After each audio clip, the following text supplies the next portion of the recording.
Welcome into another episode of the Dig in Denver podcast, a podcast for the people, by the people. I, Derek Perez, will be your master of ceremonies for the evening, accompanied by the people's champ and all-around nice guy, Logan Parks. Mr. Parks, welcome in. And today, October 22nd, 2017, is the first official Overreaction Sunday, ladies and gentlemen. Woo! Job, Logan.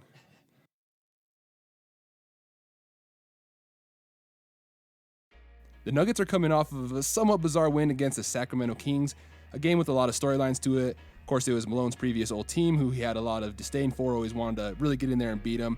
The season opener at home for the Nuggets, and of course, Legends Night at the Pepsi Center. It was jam-packed with a lot of good stuff there, so we're going to recover that. This will be a quick little pod, 15 or 20 minutes, or somewhere right around there. So without further ado, let's dig in.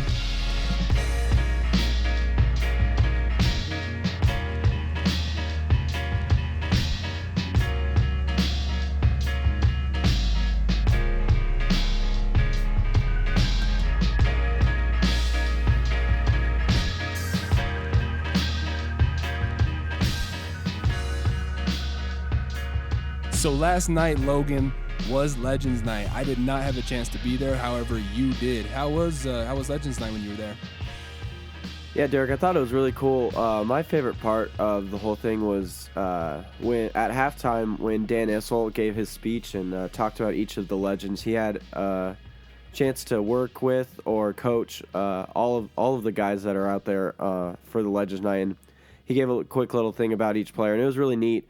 Hearing it from his perspective, and all of the greats that he got to work with throughout his career. It was really cool. The only thing that I wish would have been a little bit different is if we could have talked about an actual championship in that ceremony there, but hopefully that's to come in the future, and we'll have a lot more legends, hopefully some on the court right now for the Nuggets. Did they play the intro with Chris Marlowe for the game at you guys? Where Chris Marlowe's kind of introducing from the old McNichols Arena and then how it's built for a new day. Did they show you guys that when you were at the stadium? Yeah, they did. I wasn't too into that. I wasn't really listening to that as much. Oh, man, you missed it. I loved it. You liked it? I thought it was really cool. I thought it was like a really cool shot, and it gave some good history on just the whole franchise in general. I thought it was kind of cool. Fair enough. Well, so for those of you who weren't able to actually watch or be there, last night with the Legends Night, they actually went ahead and honored the 6 people that are actually retired up in the rafters for the Denver Nuggets. Legends are people who have helped shape the organization as it's come so far, really remembering a lot of the ABA stuff that we did. Nuggets are Denver in that time, and we're actually very innovative. It was home to one of the first ever dunk contests, which was really cool. Had a lot of other really significant type of Showtime type plays that are integrated in today's game that they took from that day. So it was cool for them to kind of review that, look over the old arena and some of the players. Some of the players and coaches that they had honoring last night were Doug Moe, one of the most winning coaches in Nuggets history. I think, 432 wins? Is that what it was? 432, I do believe. Dan Issel, which of course was a player and coach. David Thompson, Alex English, Byron Beck, and then Dikembe Mutombo. All of them were honored there. They were all presented a special plaque, which I thought was really neat as well. And then as well as the plaque, they were actually presented it looked like a crystal ball or a crystal basketball, something to that effect that was a nice little gift for them as well. So that was really cool, but I didn't get to actually experience the feeling being there. Logan, can you cue us in on what the energy was like there at the stadium when they were doing this whole thing? Yeah, it was really cool. I thought the Nuggets fans did a really good job appreciating a lot of these players. I wasn't really able to see many of these players play, but it was cool to be able to see them, all the highlights that were going up on the big board. And you could see a lot of the fans around me that were really into it, and you could tell we're Nuggets fans for a long time, and we're really excited about Legends Night to see their old favorite players on the court one last time. It was really cool to see, and it was kind of surprising to me when they were talking about everybody. It almost seemed like Alex English was the most successful of all of the Nuggets players that they were mentioning, just after all of his stats and his All-Star appearances and the successes that he had. But it seemed like Dikembe Mutombo was always a fan favorite. He got the loudest cheers. Everyone was excited to see him. And you can't forget that voice that you hear. Everyone knows it's Dikembe Mutombo when he's talking. So he was really cool. I love seeing him.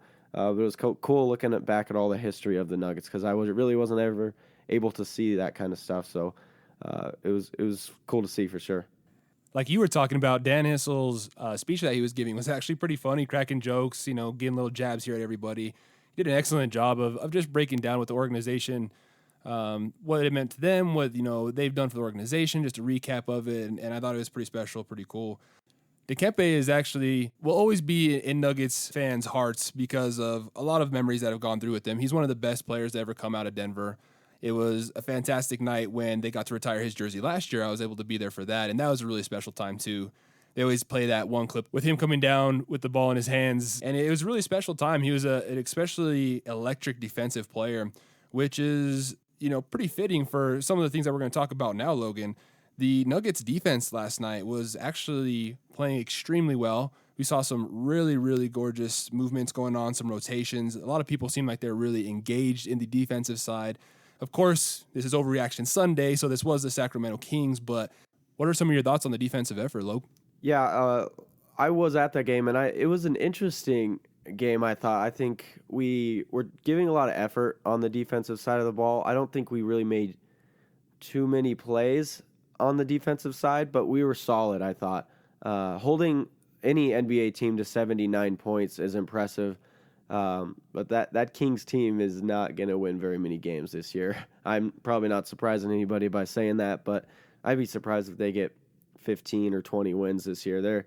I don't think they're going to be too good of a team, so that's definitely a team that we should be able to beat every night we play them. Hopefully we should get that sweep for the series. But they do have a lot of young talent. It's fun to see Willie Cauley-Stein. He's a good defensive big guy in there. And then Fox seems like a good little young guy coming out. I think he's going to have a chance to run for Rookie of the Year this year. He's definitely a fun, electrifying player to watch. But, on the defensive side of the ball, I think we did pretty good. I was most excited about the hedging that we were doing, especially with Nikola Jokic. I never thought that I would be saying those words on this podcast, but I thought that Jokic did a great job being very aggressive in his hedging and forcing the guy to pick up the ball and was able to recover back and get it onto his man. I mean, that's ideal defense. That's what we need to do every time, and that's one of the reasons why we were able to hold them to only 79 points. And a lot of that was in the fourth quarter, too. They had 27. In the other three quarters, we held them under 20, so that was awesome. So I really like the defensive effort. I don't think we're going to be able to hold many teams to under 80 points, but if we can show that sort of effort night in and night out, once our offense picks up, we're going to be very dangerous. Yeah, and we're going to talk a little bit about Jokic's game as well. That was a very interesting stat line that he happened to put up. But before we get there, the defense with all of our players, especially all the big men, actually was extremely nice to see. Everybody was hedging, like you were talking about, being aggressive, making sure to stop the man before any play type could develop, and they were actually recovering well too. I loved all the rotations that we were able to see. Everybody seemed like they were really digging into the defense and making sure that they were hitting their spots, getting their rotations right, so that way the offense could never really get going. De'Aaron Fox, like you're talking about, man, that kid is quick. He has a very fast first step. He's also relentless when he wants to go get his buckets. Earlier in the game, he wasn't necessarily going as hard trying to score and get his, but later on he turned on a switch and he was really giving everybody a lot of problems. He's still a rookie, obviously, and he has a lot of area to grow, but when this kid finally hits his stride, he's going to be pretty dangerous. I kind of viewed his game as, when I was watching him last night, or just thinking in my head, that he was like a more offensively skilled, like Mike Conley type of player, and a lot faster. But just that style of play. He's very smart. He's going to take good shots, and he's going to be able to get to the bucket when he wants to as well. So I really did like that about him. Yeah, I think that's one thing that I've really liked to see, or the good change that I've seen so far this year.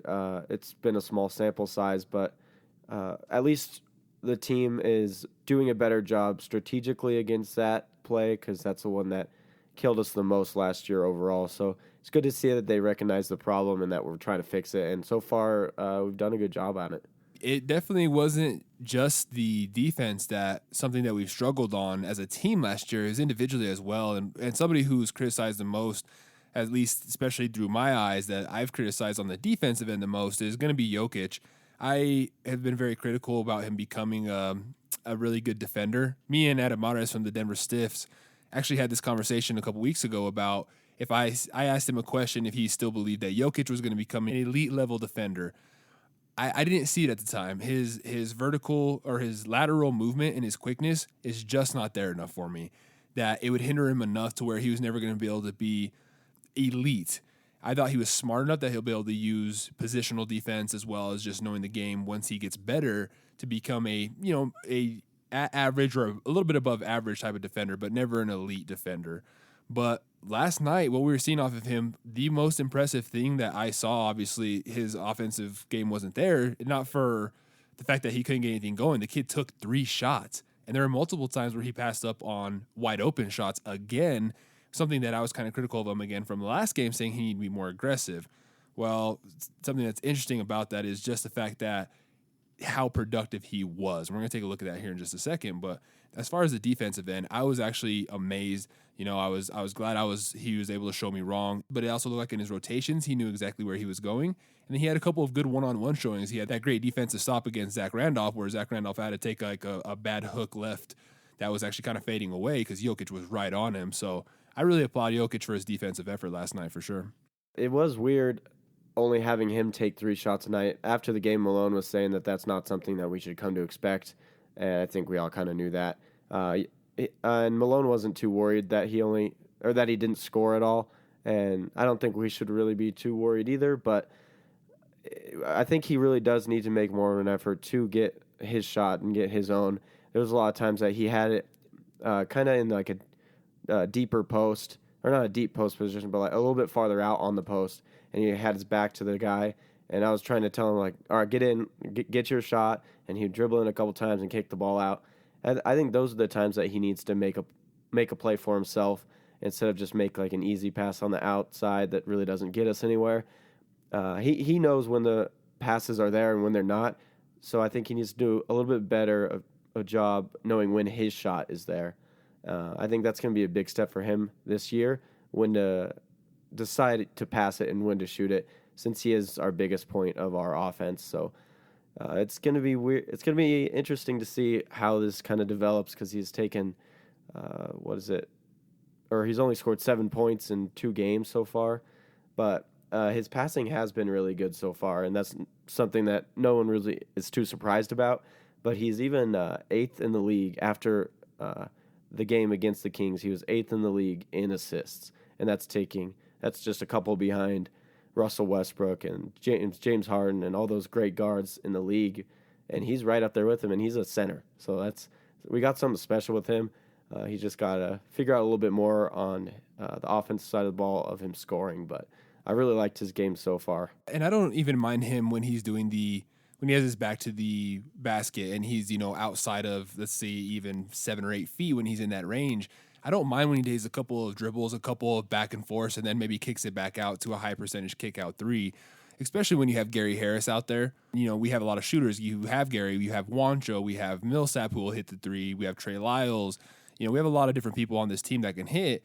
And so I don't mind when he's doing those kick out passes. The most irritating part to me is when he's wide open and he won't take the shot. When he has like a swing over, and the whole team actually had a couple of moments of this last night where I remember one time there was a swing and Jamal Murray had the wide open shot at the 3. Now he ended up turning it into a fantastic swing, and then it was a pass down into, and I can't remember who it was, and we ended up scoring off it, so that's fine. But when Jokic gets that ball up top and we're needing a bucket, I feel he needs to be a lot more aggressive and assertive and take that shot, because that's something that I know he wants to get the highest percentage shot, but that is a good wide open shot from somebody who can hit the 3. And I know he doesn't want to rely on it because, a lot of the big men, especially European big men, just get taken out. All they can do is shoot 3s, but it's something that I feel he needs to be a lot more aggressive on with those shots. And let me ask you a question, Logan. Right now, everyone's okay because we were able to win and because Jokic was still so productive. We still haven't even got into that yet. But if we lose, is the narrative of everyone kind of being okay with him not scoring any points in this game, does that get flipped? And all of a sudden it's like, that's unacceptable. We can't ever have that happen again. Does the narrative change then if we lose this game and Jokic still has 0? Yeah, honestly, I hate saying this, but I think it does. I think if we're down in a game, he needs to be the guy that we can lean on. And if he doesn't take the ball and take it into his own hands and take the ball to the rim or get a nice pass, even if he passes and gets the assist on that point. But if we're struggling to score, he's our best option. He shoots the best from the field typically, and he's our best option. He's number 2 overall in post play last year.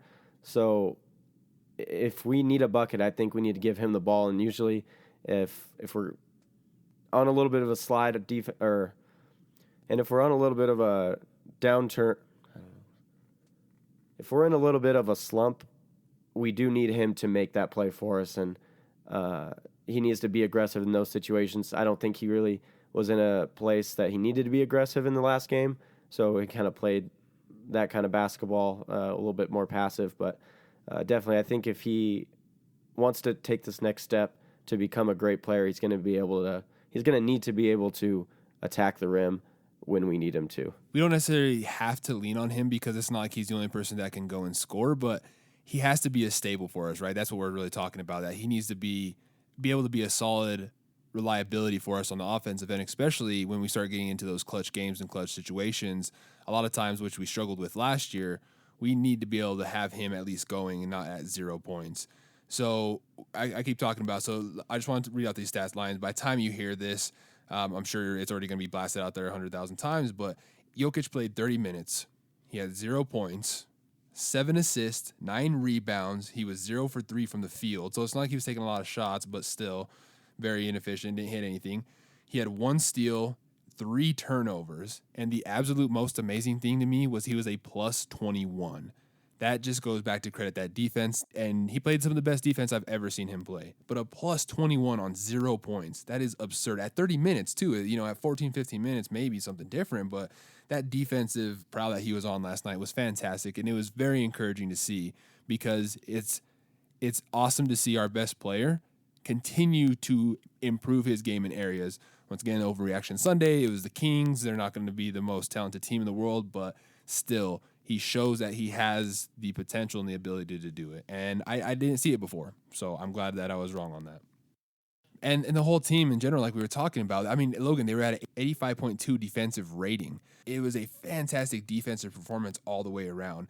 On top of that, it was really funny to me when Chris Marlowe during the game said, "Big hands Harris," because he's been tipping away, and we talked about it in our podcast last week about how he's been able to get in the passing lanes, and a lot of people are getting in on that. But the Nuggets are actually averaging 15.5 deflections per game. That's good for 7th in the league right now. It's great to see such high energy in playing in passing lanes and really starting to make teams respect us more on that end as well, because that just adds another wrinkle to it.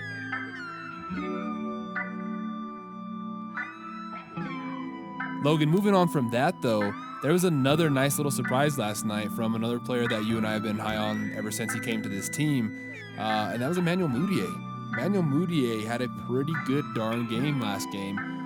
We felt like none of the point guards have really stood out. Even in the preseason, they both had a flash here or there, but no one's really dominated the point guard position, as the battle that was once there has now died out. Jamal Murray is this team starter for the time being. And it was really nice to see him come out and play, and I thought he looked fantastic, and he started to get a little bit of swagger and a lot more confidence. What